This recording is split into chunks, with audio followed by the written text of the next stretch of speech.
Hey everyone, and welcome back. Today we're going to go check out the Gold Hill Hotel Ghost Tour. And this should be pretty exciting. The Ghost Adventure show was here and they captured a lot of anomalies on video. And so we paid to check out this tour, and they're going to bring us to haunted rooms and haunted locations. So come along and let's go see if we can find any ghosts.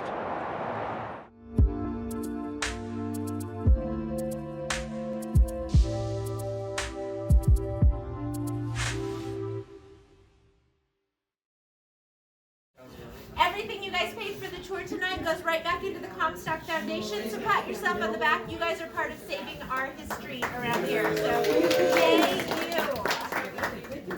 you. Tonight you have joined us on a really special night. We do have Sandy Lene as our special guest. She is our fabulous local author. She does all kinds of historical books. She's a psychic. She's amazing. She does tarot cards. She's just fabulous. So I'm going to let her talk for a few minutes, and then I'm going to come back. I'm really good for her ego. And then I'm going to talk to you after her. All right. Thank you. I don't know what to say. That's awesome. Well, I'll stand up here on the pedestal. How about that? Well, let me see. I don't really have a lot of notes for tonight, but I'm just going to read you a little excerpt about the hotel, about things going on here from my book. It's all for sale right over here. Now, just a little bit about the Gold Hill history. Gold Hill's prosperity was sustained for a period of 20 years between 1868 and 1888 by major deposits of silver ore mining known as the yeah, there you go. The Yellow Jacket, Crown Point, and Belcher mines brought in over 10 million dividends each. Isn't that cool? Wonder what that would be in today's value. Wow, trillions maybe? Now, the name of the town Gold Hill is actually named from a particular mound from a which projected a steep bluff of rocks. Over here somewhere. I'm not quite sure where, but over here somewhere. Now, with the hotel, as once thought, the hotel was not built in 1859. The year of the gold discovery in Gold Canyon in what was then Utah Territory. Now, it wasn't built until 1861, but the plaque outside says 1859 because there was a little bit of paranoia going on. There is a hotel called the St. Charles Hotel in Carson City, and they were buying back and forth to see which was the oldest hotel. So the Gold Hill Hotel made a plaque that said 1859, try and beat everybody. That's fine. And when it was constructed, this is one of the major rooms that was first built. Isn't that cool? We're standing in history. Then, all of a sudden, Horace Vesey, not Vesey, Vesey, he decided to buy, at 48 years of age, he decided to buy this beautiful hotel, which was called the Rising House, the greatest tour that you could ever take here on the Comstock. All right. You're welcome. I'm sure you've probably heard a lot of the residents like Rosie and William that are here. I'm sure you'll probably meet them tonight, but there's a lot of other people that kind of flowed on through. So welcome them all, because they're going to welcome you. And I am also part of the Finville Investigative Paranormal Team. We were established in 2005, based in Carson City. And I wanted to tell you about one of our favorite people that are in here. Many years ago, over in that corner, there was a cute little settee, a little tiny couch. And there was a man sitting there. And we asked him, why are you here? And I think it was because it's always cold up here and he wanted to stay here when it was warm. Okay? But it's interesting because many years ago, the settee was moved. But he's still sitting over in that corner. So if you go over there and you kind of happen to feel someone, or sense someone, maybe there's a cold spot for you, maybe it's a warm spot, that will be the man. we still see him. I have an ability where I see ghosts. He's still sitting over there, and he's not saying anything. Say something. So please enjoy your evening. This is the best tour possible. Thank you. All right. So just to go off a little bit more of what Sandy told you about, this is the original section that you're standing in. You can see it from the outside, but it's kind of the bare brick and bare stone section. This has been many different businesses throughout the years. They've had doctor's offices and barber shops and a girls' dance academy at one point. They held cotillions here. It's been a brothel. They have had lectures since day one. So from the beginning all the way up until today, they've had lectures here. So that's really special. We think that tradition is really cool that they've kept up. One of our favorite ghost stories, she likes the guy sitting over in the corner. Mama Jay's favorite is there was a clairvoyant physician that stayed here named Madame C.M. Stowe. Do you guys have any guesses what a clairvoyant physician would be? No. Oy. Do any of my guests have any guesses what a clairvoyant physician was? No? All right. So a clairvoyant is someone who has sensitivity to paranormal things, and a physician, you know what a physician is. So this woman was able to use her sensitive intuitions to diagnose people. Back in the late 1800s, a woman could not hold a medical license. So this is the way that she was able to be a healer and help people. They say that she would, they had a little newspaper article. They found the actual article where she had advertised that she was going to be here. And there are stories that, like, somebody in Oregon would send her a tooth and ask what's wrong. You know, just crazy stuff like that. Or she would just walk up to you and go, does your left hip hurt? Or, you know, something crazy like that. So we think that's a pretty cool story. This road out here was at one point known as Slippery Gulch. There's a story that, I don't know if you guys saw the wagon that's sitting over there on that side of the building. There was probably like 16 wagons, and each wagon had so many horses and who knows how many humans. But there was a wagon train that was going up the hill. Somebody at the top slipped. They all came tumbling down. Not one death happened that day, and not one horse had to be put down. That was a good day at the Comstock. What we're going to do is we're going to go upstairs. We're going to look at a few pictures. I'm going to tell you a few more stories. We like to give you guys a little bit of history, so when you do go on your investigation, you kind of meet the ghosts where they're at, you know? All right, come on this way, please. On the Nevada State Seal, I don't know if you guys have really inspected that, but there is a train trestle on the Nevada State Seal. That was actually it. I'm going to show you guys where that existed. No longer, unfortunately, but it's a cool thing to see.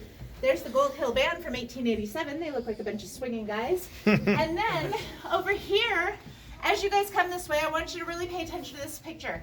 Look how many buildings that is. That was Gold Hill. Did you guys see that many when you came in? I didn't either. There's only about 5 original buildings left. Gold Hill Hotel. On the other side of this parking lot, there's a brick building with a metal X on the side of it that you can see. That was the California Bank building. That was actually run by 4 guys. They got ran out of town because they were shorting the miners. Bad idea. Right? I wouldn't mess with them. Across the street is the Brewers Lodge. That's original. There's a yellow house I can't think of the name of right now. That's original across the street, down like 2 buildings. And then at the top of Telegraph, which is the road I'm going to take you on, the train depot is the original. So there's only that many left. You saw how many houses there are left. Where did all these houses go? Where did all these buildings go? Any theories? Fire. Fire? Anybody else? Washed away. Washed away. All right, so there's a couple of different theories that people have. Some people believe that if you are done making your fortune in Gold Hill and you want to go on to the next place, you pull up your wagon, you disassemble your house, and you take it with you. The other theory is Bob moved out next door. Your family's cold in the winter. Bob's house is now firewood. So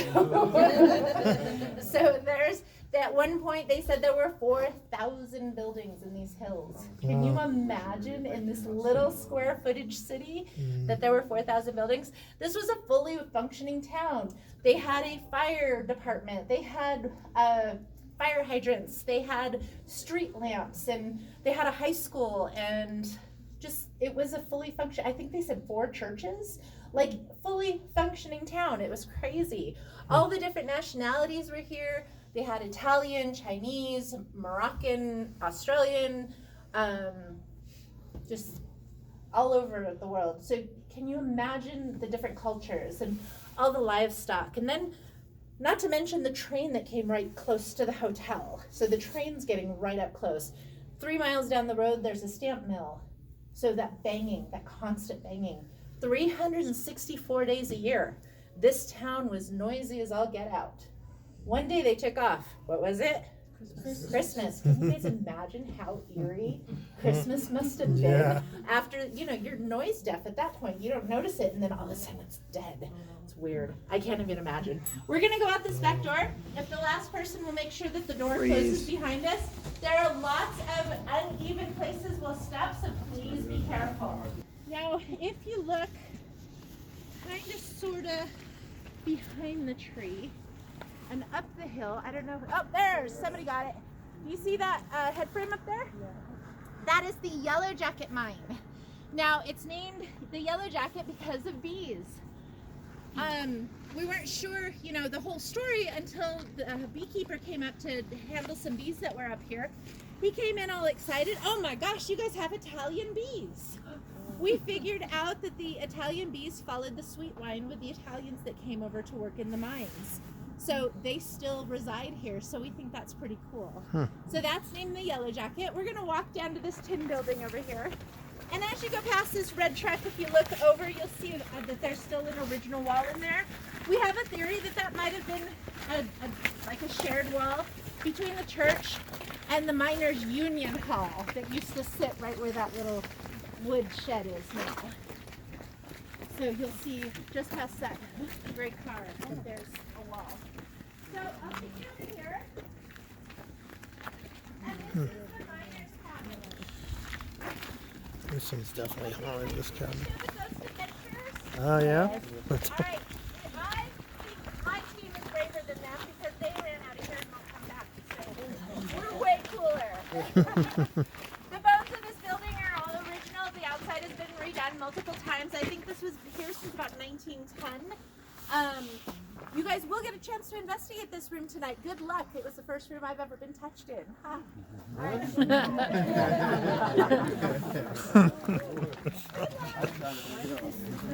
Anyways, when you come back to see me again, you're going to notice that there's a large bucket over there. It's a steel, heavy bucket. Probably from me to you wide. It didn't seem very big, but they said about 10 to 12 guys would fit in that. They'd hang them and dangle them down and drop them down into the earth like 2,000 to 3,000 feet. They'd work down there 10 to 15 minutes. They'd have to come back up for a break. They would drop them behind there. You'll see that there's still a cement pad. That used to be the ice house. They would work for 10, 15 minutes, come up, cool down their body temperature, go down for their next shift. It was a constant recycling of manpower. Wow. I told you guys I would show you where the trellis was. That used to be up in there. This lump of dirt didn't used to be here. The whole landscape has changed through the years. So the train would come right down in through here, grab the ore, and then take it over to the mill to get processed. They said that the trestle was so rickety that some of the women would get off and walk into town rather than ride that train up to that trestle because it was bonkers. But anyway, so they would drop the guys down, they would work down there. Just terrible conditions, the heat and there's probably natural gases and natural water springs and everything down there. It was ugly. Unfortunately, on the morning of April something, 1869, a fire broke out. They don't know if it was a candle or a headlamp that was left unattended, but all of a sudden there was lots of yelling. They documented about 35 men that were lost. And I say documented because we don't know how many Cousin Jacks had come just to work for the day. We don't know if people came over from the hotel to try to help and might have got trapped down there. But you guys are standing right above the Nevada's worst mining tragedy that happened. The tunnels down there were all lined with what are those called? The beams? Rafters. No, the Timbers. square set timbers. Square set So, timbers. see this right here? That's basically 2 square set timbers. There's a actual map in a hotel on the 2nd floor. So when you go into room 4 and 5, you'll see how they reinforce the walls with these square cut timbers. Now, Nevada was such a booming place. There was a lot of engineering, cool stuff that was being invented up here. So the square set timber was actually engineered right here, and it's still used to support things. So that's kind of cool. This is one of the hotel rooms that you can rent out. So there's a bed, a couch, and another bedroom in there. So yeah, you can do it. Yeah, it's pretty cool. As you guys know, I'm Mama J. I'm the executive director of NGH, and this is Tracy and Liz, and then we have Terry over here that's all part of NGH. And what I'm going to teach you guys or show you guys what I do is I work with energy. I'm also an empath or a sensitive, as these guys are as well. Does anybody know what that means? No? Do you know what it means? No? It means that I can read energy. I can read energy usually within a crowd, or one-on-one, or if I walk into a haunted place, or even not a haunted place, I can usually feel the energy that's going on around there.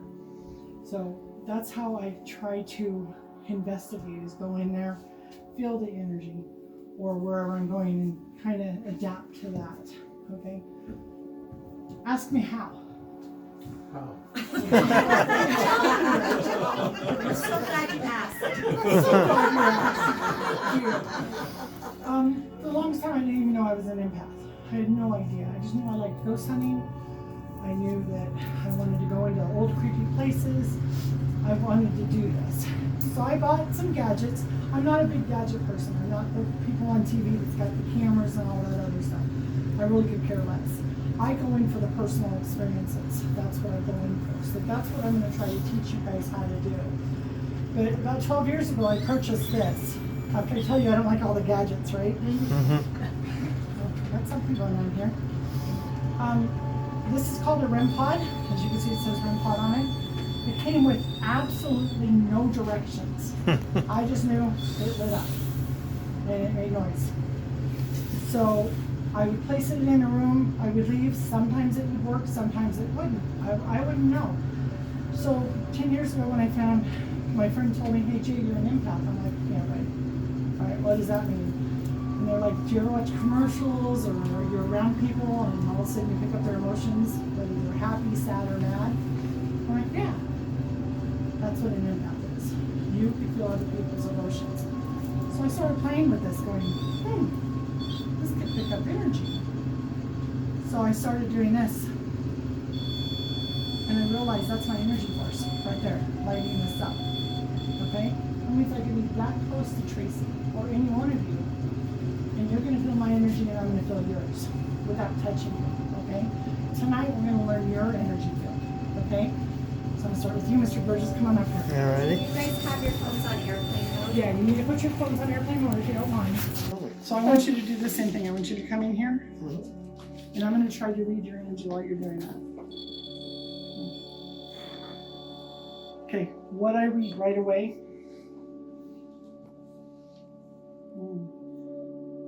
One hand you like the control, on the other hand you don't. You a supervisor? Before COVID, yes. Okay, so you were a lead or something. Okay. Data and seeing data. So I don't know what that means, but it means something to you. And if it doesn't, that's fine. I also feel that you jump into things with everything you have.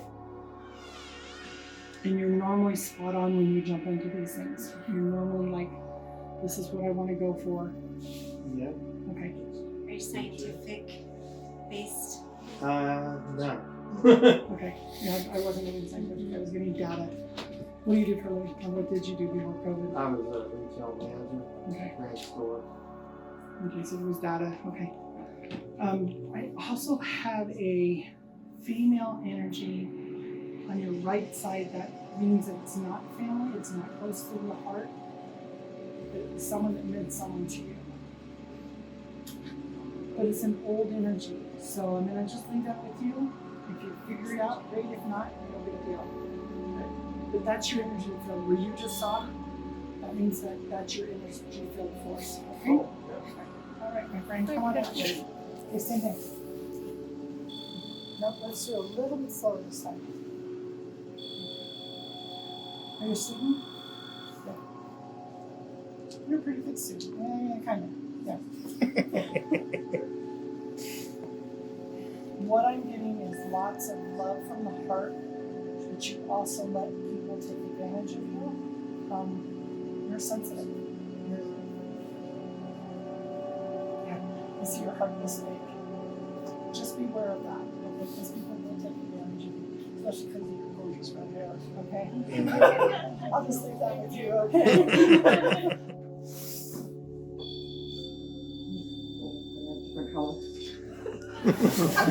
Oh man, that's bad. Run. It's yellow. On one side, I'm getting very no. On the right side, I'm getting very artistic, and on the left side, I'm getting a lot of love. I don't know what that means, but it feels like it comes together with you. How's it, Mama Bear, from you? The mama instinct. Yeah. Do you have a group of women that you meet with? I used to, but not now because I've You're missing them. You're missing, yeah. I feel like something's pulling you back. So listen to that, okay? I'm also looking at a letter that you've either written or you're going to get that's going to mean something very important to you. Okay, so watch for that. Tomorrow, next year, 10 years, but it's going to be something that you've been looking for, that you're searching for. And don't make me cry, because if you cry, I cry. Okay? And then I cry. We all cry. Yeah, I feel like something big's coming up for you. Something big. I feel like bad big? no, like good big. Like I feel your path is here, and you're just like ready to run now. Like, I am. yeah, She's about to. Yeah. embark on Big. something. I wrote a letter of retirement. Retire. Drop the mic. I think just yeah, dude, yeah, You got a new path. yeah. I don't know, you're so I'm so I'll leave that with you. Okay? But I'll kind of feel the energy around it and see if it's something that you might have brought in or something that's in that area. Okay? So here we have the dowsing rods and we have the K2. Have any of you guys ever used any of these before? Okay, so dowsing rods have been used for thousands of years to find water, to find minerals, to find a little bit of everything. K2s are an electromagnetic field. So what phone, does anybody have their phone on? No, we turned them all off. Okay. That was a test. Airplane. They're on. They're in I just want to show you what this does when you put your phone back on. So this is a false positive. That's why we don't want you guys to They're have. like, it's a ghost, but it's Right. not. It's It's just not. fun. You'll go, if you're ever going on other ghost tours, sometimes they won't even ask you to turn that off. And it's because they want you to think that there's ghosts around. I'm not saying that all of them do it, but I've been on several tours where they don't even mention what could be affecting you. Not only can phones affect you, but if you're against wiring, copper wiring, bad wiring, anything electron, you might get that little goosebumps, that feeling. Just listen to that, okay? Look and see, can you scientifically prove what's going on, or is this something that's actually without sight, not physical? So what I want you guys to do, who wants to try these? Talk about sex the whole time down there, and I was like, I'm a redhead, okay? Talk about sex around me, I turn red, okay? And I'm like, oh my god, we have it on the voice recording, so when we played it back, I'm like, oh, when we listen to this later, this is going to be so interesting. Captain Wrong will take a sail. So you have asking questions, such? Cross for yes. Captain Wrong. Cross for yes. Ask if we're going to move. Taking a sail. We and see move what within is Captain 1 Wrong. year. Captain Wrong is going to No. take a sail and see over yes. No, Cross for it's yes. like no. Say within 3. But we move houses within 2 years. Alright guys, let's try it. I know this is a quick one, but let's try it. It's called an EVP. You guys know what it Yes. Mm-hmm. Electronic voice phenomenon. is? Electronic voice phenomenon. Can you make a noise for us?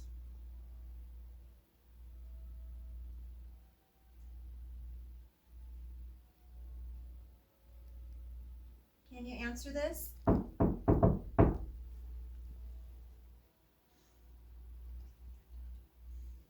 Whisper.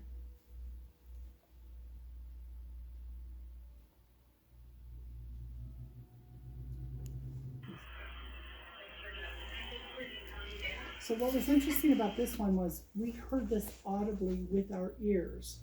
We heard it in a female form. All of us. There was 10 of us there. There was a bachelor party that happened to be there. They were high energy, very quiet in our mill. So we were all asking questions. John is one of our resident ghosts down there. And so one of the participants found out his name was John and said, "Are you here with us, John?" And we got that yes. The second one, I'm going to let you guys listen. Go ahead and do the I don't know. preface. Can they hear it with that heater? I'll play it. Did you hear the whisper on top of whoever's talking? Let me play it again. See if you can figure out what it's saying.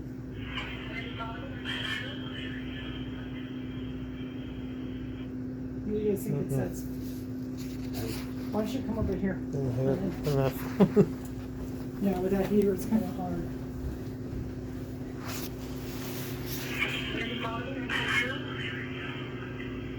So it's that Something whisper like on top of my voice. Delirious. Scary? Or What did you hear? is it scary here or something? let's It see. sounds strange. There you go. Delirious, yeah, I heard that. So you guys think delirious? Were you guys able to hear that? Okay. This thing's flashing out. Hilarious or delirious. Yeah. Okay. We try to come with a consensus. So whatever everybody thinks it says, we'll go with the most people Let me that say play it one more time since the heater's up. Okay.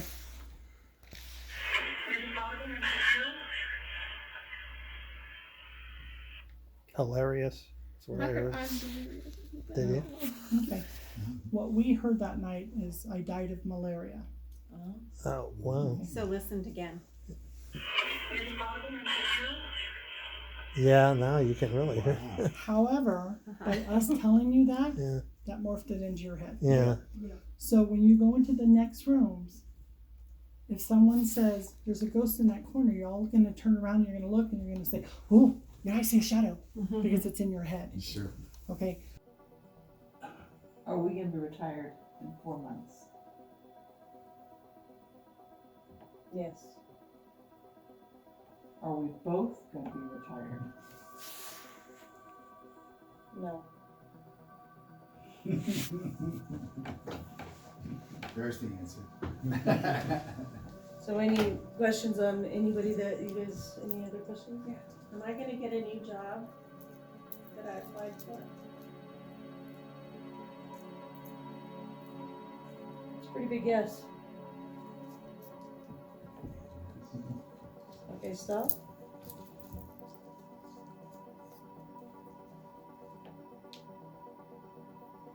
If anybody wants to try it, they can. So let's try to narrow down the year. You said it was after the war, which ended approximately in 1944-45. Is this in 1945? Okay. Can you tell us the season? Is it in the fall? Say from August to October? November to January?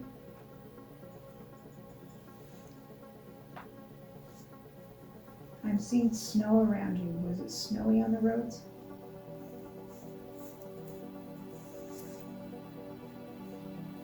So was it December?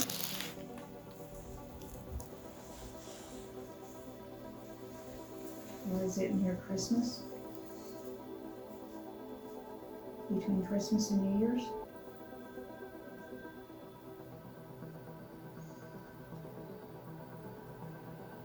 Was it Christmas Day? Okay, Christmas Day, 1945. Yes. It's pretty specific.